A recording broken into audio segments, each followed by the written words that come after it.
let's say thanks as well the entire team of Garson. You did actually excellent gathering. You know, it means actually that the subject is important for everybody who is here, because we are, although it sounds a bit childish, we are the part to actually provide a sustainable solution for our planet. Actually, there is this kind of saying, hope for tomorrow, and I do believe that there is a hope for tomorrow. The first part of the presentation, just one slide, is about us. It's about South Sudan, it's about Poland, it's about Hungary, it's about Emirates, it's about Brazil, it's about Slovakia, because at the end of the day, we are talking about fast fashion, and I like the presentation of Helen, who started from the problem.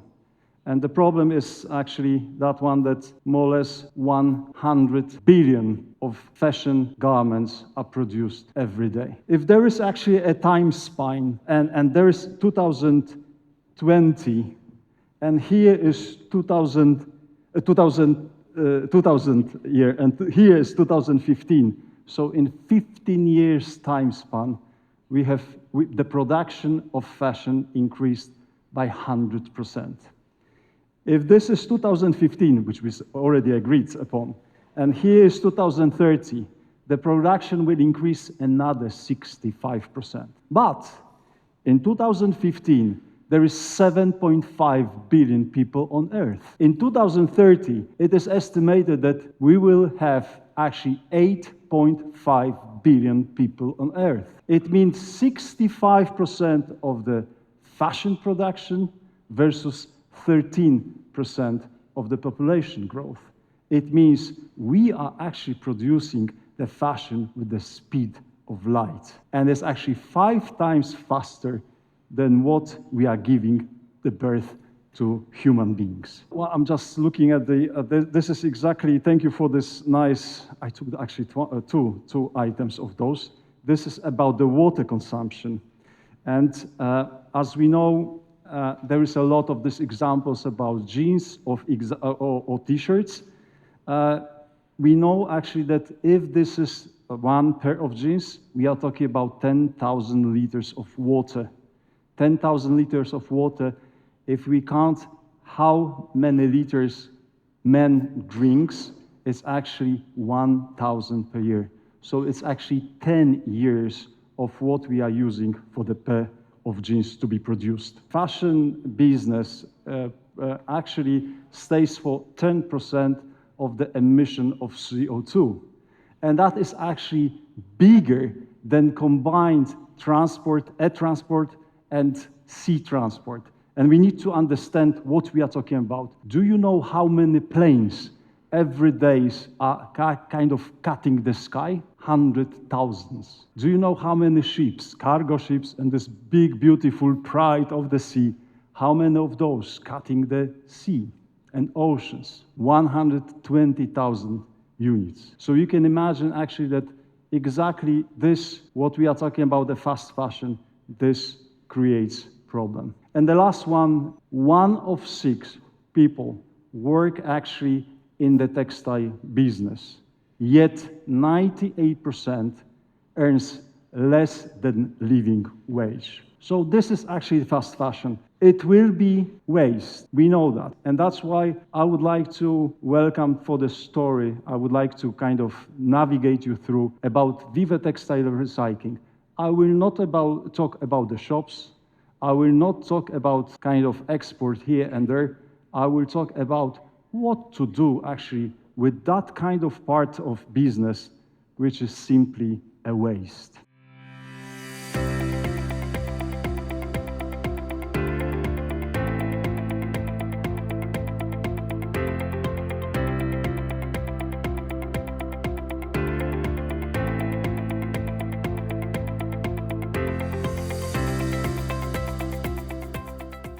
Some of you knows actually Bertus Servas. He's the person who is from Netherlands, but he started his journey in Poland actually 33 years ago. So he feels very much Polish already, although his Polish is a bit lousy, I would say. But nevertheless, he's really kind of a person who is putting the mission into every single activity what he's doing. We, as a team of Vive Textile Recycling, we believe actually that this is something we have to do with our planet and what we are doing actually under the Vive logo. When talking about Vive Group, we are talking about certain number of companies. And of course, first is Vive Management. This is the company who is like an eye of the Sauron, seeing every activities across the companies. The biggest, actually, far the biggest, is Vive Textile Recycling. Some kind of figures and facts I will give on the next slide. Then we have Vive Profit. It's actually set of our shops. It's actually 89 shops in Poland and only in Poland. This is like 70,000 square meters of commercial zone for selling. But as well, we are having our own shops, but as well, we are inviting to the family of Vive, as well the franchise partners. We have as well Vive Profit.pl, which is actually e-commerce shop. The second part is Game for Planet. We do believe that we have as well the companies which I not put on that slide. We have the company Profitex. This is 5,700 containers in Germany. We have as well Dimatex, 3,700 containers collecting the cloth in Czech Republic. But we do believe that actually collecting the textile items in the way that this is not anonymous process is actually giving the possibility to get the best material. And this is Game for Planet. This is actually where we are inviting the schools, we are inviting actually the partners, it could be the shopping malls, but most of activities connecting with the Game for Planet is really kind of door-to-door activities. The next one is Jaroslaw. This is a new baby. It has been born, not yet, actually. It will be born on 8th of May. This is a kind of unique concept. It is actually about education and selling. Vive Profit is about selling, but Jaroslaw is about education and selling. This is a very small concept. Each and every city in your countries, you are having actually this kind of best shopping malls, the best places, the most prestigious. And as well, in Poland, we have opened actually Jaroslaw in the best shopping mall in Poland with the footfall of more than 22 million people on a yearly basis. What the Jaroslaw is about? Well, it's a bit unique concept.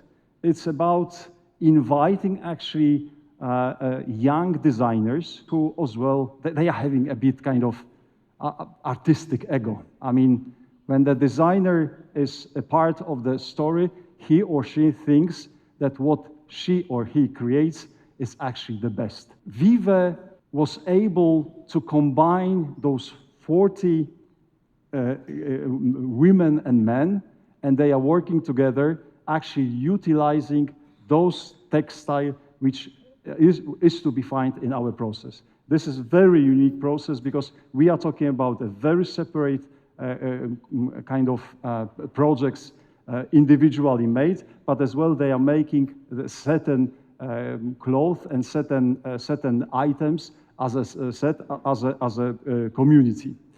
Next one is Vive Innovation, and this is exactly why I was inviting myself on that stage, because at the end of the day, we are finding in that process, in that value chain, we are finding the waste. And there's something really to be done with it. We know that each and every second, one full truck of textile is either burned or is dumped. One truck per second. So when I will start and finish that presentation, there will be 1,200 trucks burned or dumped with the textile.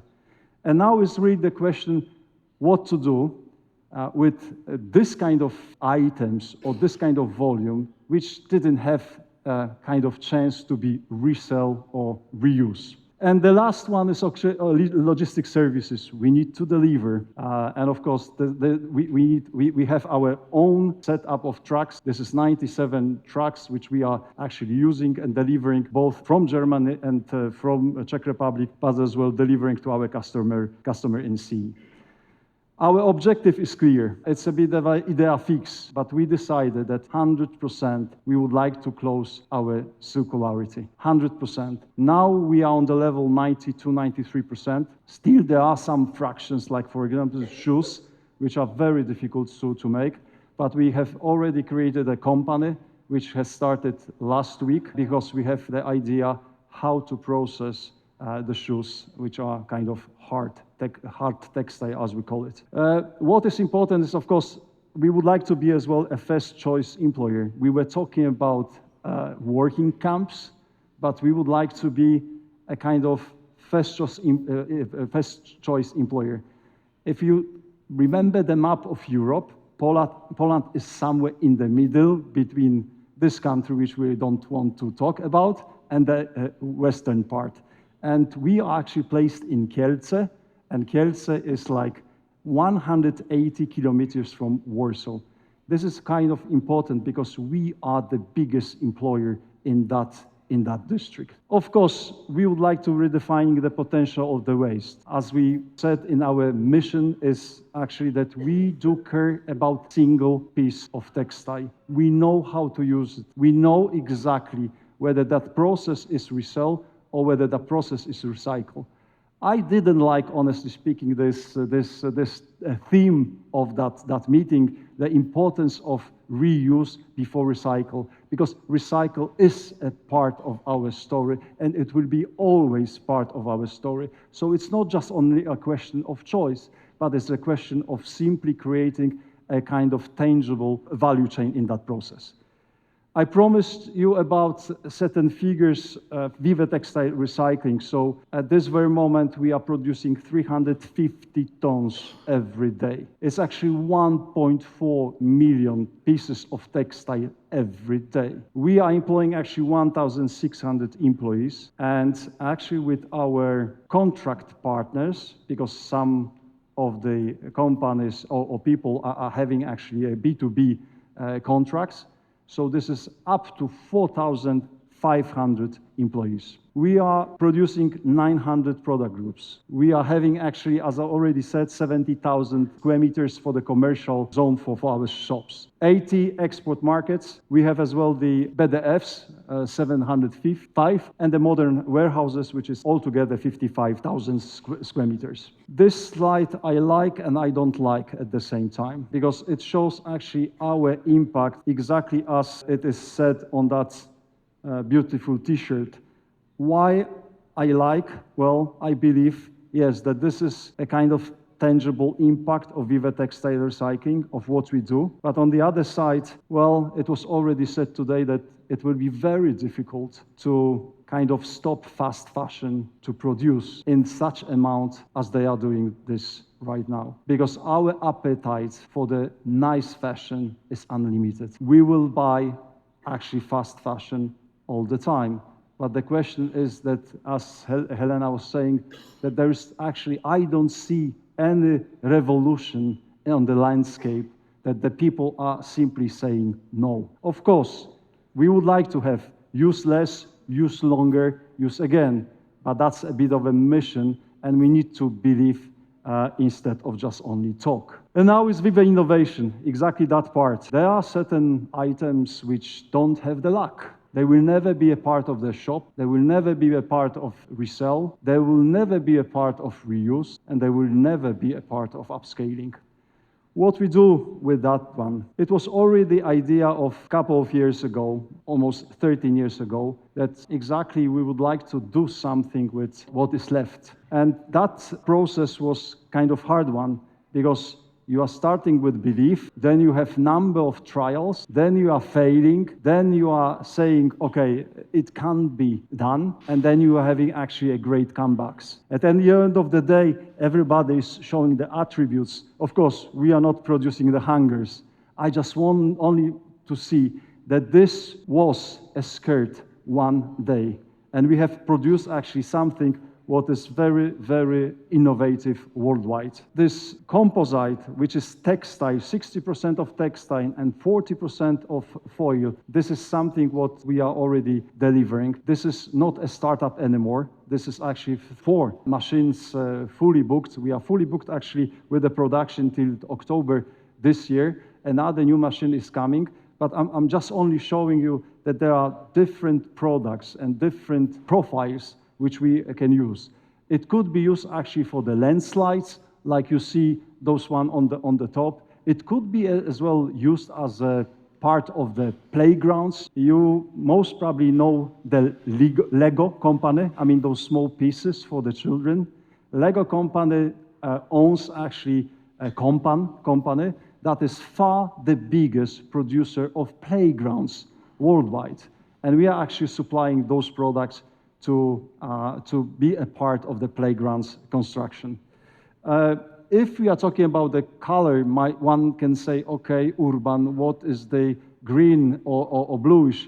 That is not natural color. The only natural color are the first 2 left, so this kind of grayish. But of course, certain architects' requirements simply put this kind of requirement to make the color.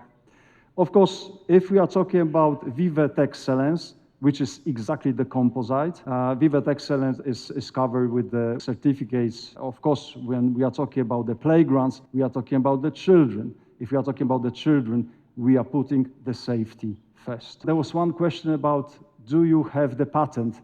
Yes, the patent for the Vive Textile is actually not just only in the European Union, but as well in European economic zone or area, so this is much wider. This is as well in USA, this is as well in Canada, and in South Africa. What we are using that for?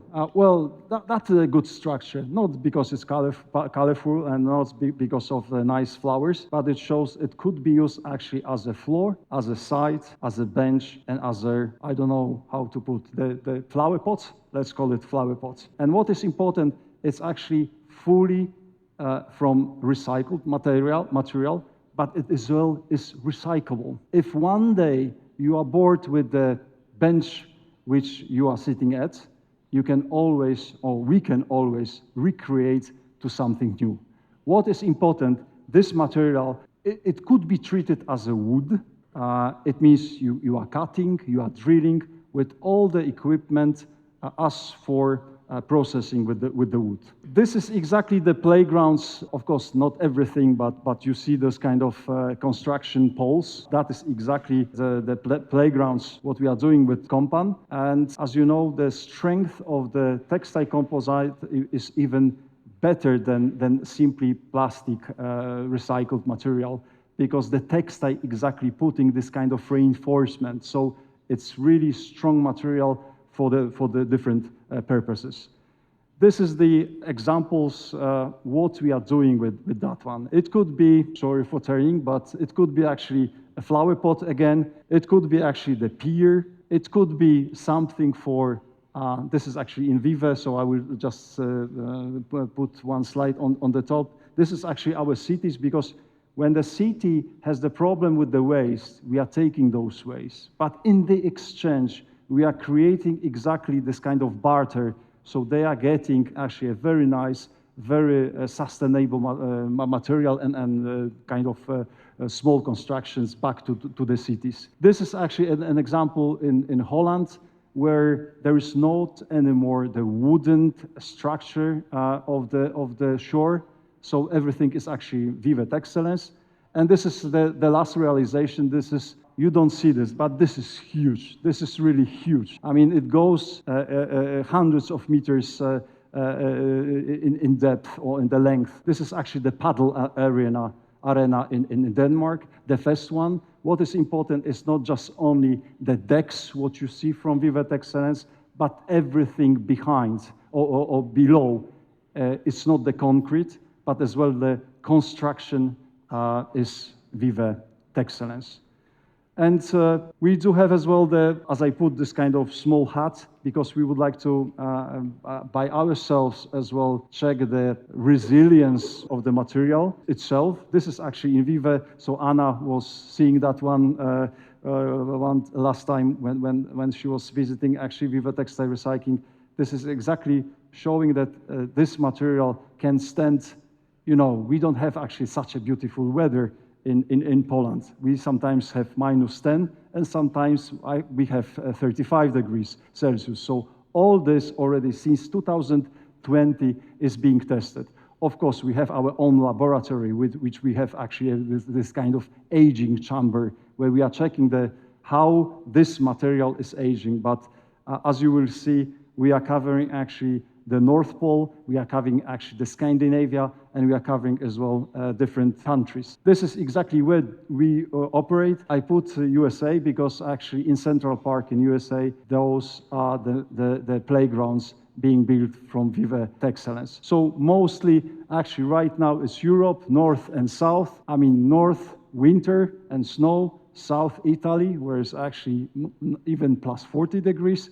We are testing that material even further, and this is really something what